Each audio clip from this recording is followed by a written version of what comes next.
مکۃ المکرمہ ہیں اور ایک 80 سال کی بوڑھی عورت کو ابو جہل نے پکڑ کے پانی کے ایک ڈول میں اس کا سر دیا ہوا ہے، اوپر اپنے ہاتھ رکھے ہوئے، اور وہ بڑے غضب کے ساتھ چلا رہا ہے کہ تم محمد رسول اللہ صلی اللہ علیہ وسلم کا دین چھوڑ دو ورنہ میں تمہیں ہلاک کر دوں گا۔ کافی وقت جب گزر گیا تو اس کا سر جب پانی سے باہر نکالا تو اسا اندازہ تھا کہ اب تک مر چکی ہوگی، لیکن اس میں زندگی باقی تھی۔ وہ سر باہر نکالتے ہی پانی میں سے کہتی ہے اللہ احد، کہ میرا رب تو وہ واحد ہے جو محمد رسول اللہ کا رب ہے۔ تو مکے کے اس ظالم بادشاہ کو بڑا سخت غصہ آیا، تو اس نے ان کو وارننگ دیتے ہوئے کہا کہ میں آخری بار آج تمہیں سمجھا رہا ہوں کہ تم دونوں میاں بیوی اگر محمد رسول اللہ صلی اللہ علیہ وسلم کی حمایت سے پیچھے نہیں ہٹو گے تو دونوں کو دونوں میرے ہاتھ سے تم لوگ ہلاک ہو جاؤ۔ چنانچہ اس بوڑھی 80 سال کی خاتون نے ایک تاریخی بات وہاں پر کہی ہے، فرمانے لگی کہ ابو جہل اگر تو میری بوٹیاں کتوں سے بھی نچوا دے تو میری رگوں میں جو خون چل رہا ہے نا، ان خون کے قطروں میں محمد الرسول اللہ کی محبت گھر کر چکی ہے۔ اب یہ علیحدہ علیحدہ تو ہو سکتے ہیں، محمد رسول اللہ صلی اللہ علیہ وسلم کی وفاداری سے انکار نہیں ہو سکتا۔ وہ اتنا زیادہ ناراض ہوا کہ 2 طاقتور اونٹ منگوائے۔ اس بوڑھی خاتون کی جس کی عمر 80 سال ہے، اس کے پاؤں الگ الگ اونٹوں سے باندھے گئے، اور پھر آخری بار پوچھا گیا کہ محمد رسول اللہ صلی اللہ علیہ وسلم کی وفاداری سے انکار کرتی ہو کہ نہیں؟ جب اس نے کہا نہیں میں رسول اللہ صلی اللہ علیہ وسلم کی وفادار رہوں گی، تو اس نے مختلف سمتوں میں ان طاقتور اونٹوں کو دوڑایا اور ان کے جسم کو ٹکڑوں کے اندر جو ہے پھاڑ دیا گیا۔ یہ دین، یہ مسجد جو ناگپور میں ابھی بنی ہوئی ہے، اس کی جو بنیاد رکھی ہے وہ مکۃ المکرمہ میں سیدنا سمیہ رضی اللہ تعالی عنہ جو 80 سال کی بوڑھی عورت ہے، اتنا بڑا دین جس کے پاس آج اربوں لوگ کلمہ پڑھنے والے موجود ہیں، جس دین میں آج لاکھوں مساجد ہیں، جس دین کے پاس کروڑوں حافظ ہیں، جس دین کے پاس بے شمار مدارس ہیں، لیکن جب اس کی بنیاد رکھنی تھی تو اس وقت سب سے پہلی قربانی کسی مرد نے نہیں دی ہے، بلکہ مسلمانوں کی ایک 80 سالہ خاتون جو محمد رسول اللہ صلی اللہ علیہ وسلم کی وفادار ہے، ان کی عاشق ہے، وہ سیدنا سمیہ رضی اللہ تعالیٰ عنہ کی ذات گرامی۔ اور صرف وہی نہیں، یہ تو تمام شہداء میں 1 نمبر پہ ہیں۔ ان کے بعد فوراً جو مردوں میں شہادت دینے والے ہیں وہ بھی سیدنا سمیہ کے خامد سیدنا عمار رضی اللہ تعالیٰ، سیدنا یاسر رضی اللہ تعالیٰ، دونوں میاں بیوی۔ ادھر نبی اکرم صلی اللہ تعالیٰ علیہ وسلم دعا گو ہیں ان کے لیے کہ جس آزمائش میں سمیہ اور یاسر گزر رہے ہیں، اس کا نعم البدل دنیا میں نہیں مل سکتا، اللہ کریم آخرت میں عطا فرمائے۔ ان کے پیچھے جو طاقت ہے وہ محمد رسول اللہ کی دعاؤں کی طاقت ہے، ان کی طرف سے جو استقامت عطا کی گئی دین کو، اس کی طاقت ہے۔ ادھر نبی علیہ الصلوۃ والسلام ایک گلی میں سے گزرتے ہیں روزانہ، تو ایک غلام جو ہے وہ چکی چلاتا ہے، وہ حبشی ہے۔ اب نبی علیہ الصلوۃ والسلام روزانہ اس کو دیکھتے ہیں، لیکن آج جب گزرے تو یہ رو رہا ہے، تو آپ صلی اللہ علیہ وسلم نے رک کے اسے پوچھا کہ بھائی کیوں روتے ہو آپ؟ تو اس نے کہا وہ جانتا تو نہیں تھا، حضور صلی اللہ علیہ وسلم کا نام نہیں جانتا تھا۔ میں نے گزشتہ مہینے بھی کامٹی میں یہ عرض کی تھی آپ حضرات کو کہ محمد رسول اللہ صلی اللہ علیہ وسلم کی ذات گرامی، جب آپ علیہ الصلوۃ والسلام کا ظہور ہوا، بہت سارے لوگ نبی علیہ الصلوۃ والسلام کا نام نہیں جانتے تھے، تو وہ اپنے پاس سے رسول اللہ صلی اللہ علیہ وسلم کا نام رکھ لیا کرتے۔ جب پہلی دفعہ ملتے تھے، پہلی دفعہ دیکھتے تھے، تو اپنے پاس سے حضور صلی اللہ علیہ وسلم کا کچھ نام رکھ لیتے تھے۔ تو وہ آپ صلی اللہ علیہ وسلم جب مکے سے مدینہ جا رہے تھے تو ایک جھونپڑی میں رکے تھے، تقریباً اندازاً 1-2 گھنٹے کے لیے رکے ہوں گے۔ تو اس جھونپڑی میں جب نبی علیہ الصلوۃ والسلام کا قیام ہوا، آپ علیہ الصلوۃ والسلام نے وہاں دودھ تناول فرمایا، تو اس جھونپڑی کی جو مالکن تھی ام معبد اس کا نام ہے۔ ام معبد کا ذکر اس لیے آتا ہے کہ نبی علیہ الصلوۃ والسلام کا جو چہرہ مبارک ہے، زلف مبارک ہیں، قدم شریف ہے، آپ علیہ السلام کے دست مبارک ہے، پیشانی مبارک ہے، جو خوبصورت نبی علیہ السلام کا حلیہ ہے، وہ کسی عشرہ مبشرہ میں سے کسی صحابی نے نہیں بیان کیا، وہ کسی بدری صحابی نے بیان نہیں کیا، بلکہ وہ ایک دیہاتی بدو عورت نے، امام بخاری نے ام معبد کے ان لفظوں کو نقل کیا ہے جو ام معبد نے بیان کیے نبی علیہ السلام کی خوبصورتی کے اوپر۔ تو ام معبد کے گھر جب نبی علیہ الصلوۃ والسلام گئے تھے تو وہ اتنا محو ہوئی تھی کہ نبی علیہ الصلوۃ والسلام کو دیکھنے میں اتنی محو ہو گئی کہ حضور صلی اللہ علیہ وسلم کا نام پوچھنا بھول گئی۔ اب آپ صلی اللہ علیہ وسلم تو وہاں سے چلے گئے، لیکن شام کو جب ابو معبد آیا، معبد کا والد آیا، تو اس نے اپنی بیوی سے پوچھا کہ ام معبد آج ہمارے گھر میں بڑی اچھی خوشبو آ رہی ہے، ایسی خوشبو پہلے کبھی نہیں زندگی میں محسوس کی، آج گھر میں رونق ہے، ایسی رونق بھی پہلے کبھی محسوس نہیں کی، آج گھر میں کھانے پینے کی چیزیں بھی وافر مقدار میں ہیں، یہ بھی ہماری قسمت میں پہلے نہیں تھا، کیا ہوا ہمارے گھر میں، کیا بات ہو گئی، کیا کوئی ہمارے گھر پہ آیا تھا؟ ام معبد کو جب ابو معبد نے پوچھا نا ہمارے گھر کوئی آیا تھا، 1 منٹ کے لیے پریشان ہو گئی، کیونکہ وہ تو نبی علیہ الصلوۃ والسلام کا نام ہی پوچھنا بھول گئی تھی، نام پوچھنا بھول گئی تھی، تو اس نے اپنے پاس سے نام رکھا، کہنے لگی ابو معبد آج ہمارے گھر پہ مبارک آیا تھا، مطلب جن کے آنے سے ہر شے مبارک ہو گئی ہے، آج وہ آئے تھے ہمارے گھر۔ تو یہاں جو بندہ چکی چلا رہا ہے مکے میں اور رو رہا ہے، نبی علیہ السلام نے اسے پوچھا کیا بات ہے، اس نے رسول اللہ صلی اللہ علیہ وسلم کو دیکھا تو آپ صلی اللہ علیہ وسلم کا نورانی چہرہ دیکھ کے اس نے کہا کہ یہ پیاری صورت والے، میں تو غلام ہوں، رونا میری قسمت میں لکھ رکھا ہے، یہ تو کوئی بڑی بات نہیں ہے۔ آپ صلی اللہ علیہ وسلم نے پھر پوچھا نہیں کوئی بات تو ہوگی کہ تم آج رو بھی رہے ہو، چکی بھی چلا رہے ہو، تو اس نے کہا اے پیاری صورت والے صلی اللہ علیہ وسلم، میں بیمار ہوں، شدید بخار چڑھا ہوا ہے، اور چکی اس لیے چلا رہا ہوں کہ میرا جو مالک ہے امیہ، اگر میں چکی نہیں چلاؤں گا تو صبح کو مجھے دروں کے ساتھ وہ مارے گا۔ تو نبی علیہ السلام نے اسے کہا کہ کوئی بات نہیں، ہم آپ کی مدد کریں گے۔ کیا کہا نبی علیہ السلام نے؟ کہ ہم آپ کی مدد کریں گے۔ اب آپ صلی اللہ تعالی علیہ وسلم اتنا کہہ کے وہاں سے چلے گئے، تو یہ جو بندہ ہے، جو بدو ہے، کالا ہے، جو غلام ہے، اس کے ذہن میں ایک بات آئی، وہ بات یہ آئی اس کے ذہن میں، وہ کہتا ہے اپنے آپ سے کہ آج تک بہت سے لوگ آتے ہیں، مجھے پوچھتے ہیں، روتا ہوا دیکھتے ہیں، واپس تو ابھی تک کوئی نہیں آیا، آج یہ بھی آئے ہیں، ابھی سوچ ہی رہا ہے کہ نبی علیہ السلام واپس تشریف لے آئے۔ آپ علیہ الصلوۃ والسلام کے ایک ہاتھ میں کھجوریں ہیں، دوسرے ہاتھ میں گرم دودھ کا پیالہ ہے۔ تو نبی علیہ الصلوۃ والسلام نے وہ کھجوریں اسے کھلائی، وہ گرم دودھ کا پیالہ اسے پلایا، اور اس غلام کو کہا کہ اب تم آرام کرو۔ اس نے حیرت سے پوچھا کہ پیاری صورت والے، اگر میں آرام کروں گا تو یہ چکی کون چلائے گا؟ تو نبی علیہ الصلوۃ والسلام نے فرمایا آپ آرام کیجئے، آپ کی جگہ یہ چکی ہم خود چلا دیں گے۔ اب نبی علیہ الصلوۃ والسلام چکی چلا رہے ہیں، وہ غلام آرام کر رہا ہے۔ دنیا میں ایسا تھا ہی نہیں، دنیا میں پہلے تو کوئی ایسا رواج ہی نہیں تھا۔ آپ کو پتا ہے اسلام کی سب سے بڑی خاصیت، آدم علیہ السلام نے کہا کہ اللہ وحدہ لا شریک ہے، تو آدم سے لے کے ابراہیم علیہ السلام تک 1,24,000 نبیوں نے، موسیٰ کلیم اللہ نے بھی یہی بات کہی، ابراہیم خلیل اللہ نے بھی یہی بات کہی، عیسیٰ روح اللہ نے بھی یہی بات کہی، حضرت سلیمان علیہ السلام نے بھی، تو سارے نبیوں نے یہی تو بات دہرائی۔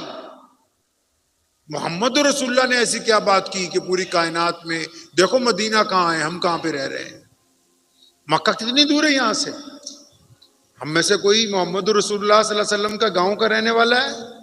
ہم میں سے کسی کی نبی علیہ الصلوۃ والسلام سے رشتہ داری ہے؟ ہم میں سے کسی کا کوئی خاندانی تعلق ہے؟ ارے بولو بھائی ہے؟ نہیں ہے، لیکن رسول اللہ صلی اللہ علیہ وسلم سے پیار اتنا ہے، اپنی جان بھی کم عزیز نہیں، رسول اللہ کی عظمت زیادہ عزیز ہے۔ تو نبی علیہ السلام نے کیا انقلاب برپا کیا جو پوری کائنات میں پہنچا؟ وہ غلام پریشان ہے کہ یہ کیسے ہو گیا کہ اتنا بڑا آدمی، اتنا خوبصورت آدمی، اتنے بڑے خاندان کا فرد، وہ پتہ ہی نہیں اس کو کہ اللہ کے نبی علیہ الصلوۃ والسلام ہے۔ اس نے ظاہری شکل صورت سے اندازہ لگا لیا کہ کوئی بہت اعلیٰ درجے کا بندہ ہے۔ تو نبی علیہ السلام نے کیا انقلاب برپا کیا کہ ہم تک دین پہنچا ہے یہاں۔ سب نے کہا اللہ ایک ہے، محمد رسول اللہ نے بھی کہا اللہ ایک ہے، لیکن اللہ نے پابندی لگا دی جو ایک نبی کو مان کے ایک خدا کی عبادت کرنے والے ہوں گے انہی کا اللہ ایک ہے۔ جو ایک محمد کی بات صلی اللہ علیہ وسلم کی اطاعت کرنے کے بعد اللہ کو ایک کہیں گے ان کا خدا ایک ہے۔ اور رسول اللہ نے کیا انقلاب برپا کیا؟ سارے نبی تو یہ کہتے آئے کہ اللہ ایک ہے، ہم اللہ کے رسول ہیں۔ محمد رسول اللہ نے کہا کہ اللہ ایک ہے، میں اللہ کا رسول ہوں۔ اور جس نے اللہ پر اور رسول اللہ پر ایمان کامل کر لیا، اب اس نے دنیا میں سے اونچ نیچ کو ختم کر دیا۔ اب وہ دنیا کے تمام انسانوں کے ساتھ برابری کا سلوک کرے گا۔ اب میں آ گیا ہوں، کوئی امیر نہیں، کوئی غریب نہیں، کوئی گورا نہیں، کوئی کالا نہیں، کوئی سرمایہ دار نہیں، کوئی چودھری نہیں۔ میری مسجد کی صفوں میں جب مسلمان آ کے کھڑے ہوئے ہوں گے تو ان کے اندر برابری ہوگی، کوئی اونچ نیچ کا معاملہ ان کے درمیان نہیں ہوگا۔ یہ انقلابی پیغام تھا، یہ انقلابی پیغام تھا رسول اللہ کا۔ آپ نے مسجد کو کس انداز سے دیکھا ہے؟ آپ مسجد کو کیا سمجھتے ہیں؟ کس انداز سے دیکھتے ہیں آپ اس مسجد کو؟ ارے مسجد صرف نماز پڑھنے کے لیے تھوڑی بنائی، مسجد تو یہ بتا رہی ہے آپ کو کہ مسجد وہ جگہ ہے جہاں پر اونچ نیچ کا خاتمہ کر دیا گیا۔ مسجد وہ جگہ ہے جہاں نفرت کا خاتمہ کر دیا گیا۔ مسجد وہ جگہ ہے جہاں کراہیت کا خاتمہ کر دیا گیا۔ مسجد وہ جگہ ہے جہاں ایک دوسرے کو گلے ملا دیا گیا۔ کیونکہ جب امام کھڑا ہوتا ہے مصلی پر اور مؤذن تکبیر کہتا ہے، پھر کوئی پلے دار، کوئی مزدور، کوئی ریڑی والا، کوئی کھونچے والا، کوئی غریب آدمی اگر پہلی صف میں آ گیا اور مسجد کا صدر بعد میں آیا تو اس کو پیچھے کھڑے ہونا ہے۔ اور اگر جماعت شروع ہو گئی، کوئی بڑا رئیس آدمی بعد میں آیا تو اس کو اور پیچھے کھڑا ہونا ہے۔ اور مثال کے طور پہ اگر جمعے کی نماز ہو رہی ہے، کوئی وقت کا بڑا مولوی آ گیا اور جماعت شروع ہو گئی تو اس کو صحن میں کھڑے ہونا ہے۔ اگر ایک رکعت گزر گئی، کوئی وقت کا شیخ الحدیث ہو، کوئی محدث ہو، کوئی مسلمان وزیر ہو، کوئی مسلمان افسر ہو، اس کی جرت نہیں کہ وہ مسلمانوں کی گردنیں پھلانگتے ہوئے آگے بڑھے۔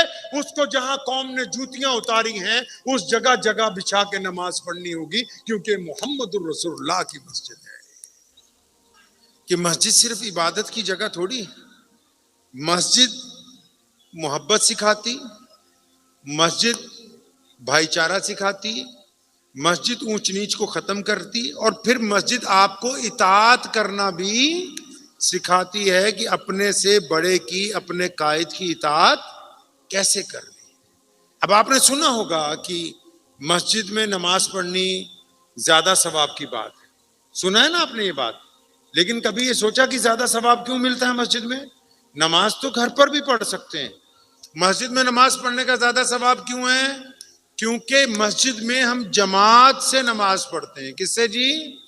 جماعت سے نماز پڑھتے ہیں۔ اور کبھی نبی علیہ الصلوۃ والسلام سے پوچھئے گا، اور نبی علیہ السلام سے جب آپ پوچھنا چاہیں گے تو آپ کا جواب امام بخاری دیں گے، امام ابو داؤد دیں گے، امام نسائی دیں گے کہ یا رسول اللہ صلی اللہ علیہ وسلم نماز جماعت سے کیوں پڑھی جائے؟ تو احادیث کی کتابیں یہ جواب دیتی ہیں کہ نبی علیہ الصلوۃ والسلام کا حکم ہے کہ کندھے سے کندھا جوڑ کے نماز پڑھو۔ کیسے نماز پڑھو جی؟ کندھے سے کندھا جوڑ کے۔ کندھے سے کندھا جوڑ کے کیا ہوگا؟ کیا ہوگا کندھے سے کندھا جوڑ کے؟ آپ کے دل ایک دوسرے سے جڑ جائیں گے۔ آپ نے کیا سوچا جماعت کی نماز تب پوری ہو گئی جب ہم 5 وقت مسجد میں پہنچے؟ نہیں، جماعت اس لیے قائم کی ہے تاکہ جو روزمرہ کے مصلی ہیں وہ ایک دوسرے کے بھائی بن جائیں، ایک دوسرے کا دکھ درد بانٹیں۔ آپ اگر کسی مسجد میں مستقل نماز پڑھتے ہیں، فجر پڑھتے ہیں، ظہر پڑھتے ہیں، عصر پڑھتے ہیں، مغرب پڑھتے ہیں، عشاء پڑھتے ہیں، اور آپ کے نماز کے جو فرینڈ ہیں وہ کسی دن فجر میں نہیں آئے، ظہر میں نہیں آئے، عصر میں نہیں آئے، مغرب میں نہیں آئے، تو اگر آپ عشاء پڑھ کے اس کے گھر پوچھنے ہی نہیں جا رہے کہ میرا دوست کہاں ہے, آپ اس کے دکھ درد میں شامل نہیں ہو رہے, تو پھر جماعت اپنی معراج کو نہیں پہنچی, کیونکہ آپ جماعت کے مقصد کو جانتے ہی نہیں ہیں. مسجد صرف اسی لیے تھوڑی بنائی کہ ہم نے عبادت کرنی تھی, مسجد اس لیے بنائی کہ یہاں اچھے لوگوں کا جماوڑا ہوگا, اور وہ اچھے لوگ کیا کریں گے, وہ دنیا کے دکھ دردوں کے اوپر ملہم لگائیں گے. نبی علیہ الصلوۃ والسلام نے جب مسجد نبوی بنانی شروع کی تو مسجد نبوی میں ایک چبوترا بنانے لگے. لوگوں نے پوچھا یا رسول اللہ صلی اللہ علیہ وسلم یہ کیا ہے؟ فرمایا یہ اصحاب صفہ کا چبوترا ہے. یا رسول اللہ وہ کیا ہوتا ہے؟ تو آج کے دور کے حساب سے سمجھیے, حکم ہوا یہ دنیا کی پہلی NGO ہے, یہ دنیا کا پہلا مدرسہ ہے, یہ دنیا کا پہلا مسافر خانہ ہے, یہ دنیا کا پہلا یتیم خانہ ہے, یہ دنیا کا پہلا اپائج گھر ہے, یہ دنیا کا پہلا مظلوم لوگوں کا ٹھکانہ ہے. کیا کریں گے یا رسول اللہ؟ فرمایا جن کو دنیا والوں نے دھتکار دیا ہم ان کو چھاتی سے لگا کے یہاں پر رکھیں گے, اور پھر خود بعد میں کھائیں گے, ان کو پہلے کھانا کھلایا کریں گے. ہماری مسجد میں ہے اصحاب صفہ کا چبوترا ہے ہمارے پاس؟ ہمارے پاس نہیں ہے. آپ کے پاس ہے؟ اگر چبوترا نہ ہوتا تو کم از کم چبوترے کا حکم ہی باقی ہوتا. جس طرح مسجد نبوی میں آج بھی آپ جائیں تو وہ افطار روزانہ کراتے ہیں سارا سال, آج بھی جائیں تو مفت کھانے کے سٹال باہر پہ آج بھی لگے ہوئے ہیں, آج بھی جائیں تو حرم کے ہر دروازے پر اندر کی طرف ڈاکٹر ڈسپینسری میں اب بھی موجود ہے. آج کے وقت بھی اگر آپ جائیں تو دن میں چاہے وہاں سوتے رہیں تو کوئی اٹھانے والا نہیں ہے. تو کیا ہماری مسجد میں بھی غریب لوگوں کے لیے کچھ انتظام ہے, مظلوموں کے لیے کچھ انتظام ہے, ضرورت مندوں کے لیے کچھ انتظام ہے, یا صرف صفوں کے اوپر ایک دوسرے پہ تنقید ہے, ایک دوسرے کی ٹانگ کھینچنے کی کوشش کرتے ہیں؟ کہ ہماری مسجد بھی ویسی ہے جیسی رسول اللہ صلی اللہ علیہ وسلم کی ہے. کیا آپ کی مسجد کی انتظامیہ کو پتہ ہے کہ آپ کے محلے میں کتنے غریب ہیں, کتنے مسکین ہیں, کتنی بیوائیں ہیں؟ کیا آپ کی مسجد والوں کو پتہ ہے کہ کتنے غیر مسلم غریب ہمارے محلے میں رہتے ہیں جن کے گھر میں کھانا نہیں بنتا؟ تو یہ کس نے کہا کہ مسجد صرف نماز پڑھنے کے لیے بنی ہے؟ مسجد تو ماں کا درجہ رکھتی ہے, ماں اپنے بچوں کا بڑا خیال رکھتی ہے. تو مسجد کے ذمہ داروں کی تو ذمہ داری بنتی تھی, وہ اللہ کے گھر کے خادم ہیں, اللہ کے گھر کے نوکر ہیں, مالک نہیں ہیں. نوکروں کا کام ہے مالک کے مہمان آئے تو ان سے عزت سے پیش آئے, مالک کے جب مہمان آئے تو ان کا اکرام کرے, ان کے سامنے بیٹھے, ان کی بات سنے, ان کی ضرورت کو پورا کرے. لیکن اب تو پاسا پلٹ گیا, اب تو نوکر بادشاہ بن گئے,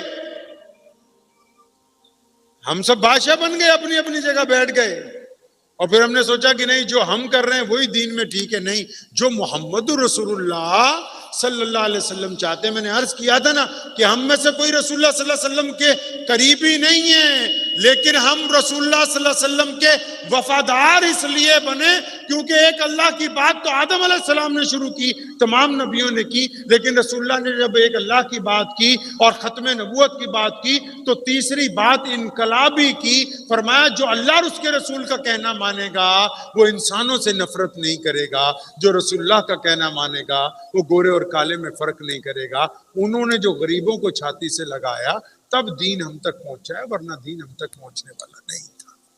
مجھے امید ہے کہ آپ کو یہ ویڈیو پسند آئی ہوگی. اگر پسند آئی ہو تو یہ آپ اپنے دوستوں کے ساتھ شیئر کریں اور اس چینل کو سبسکرائب ضرور کریں.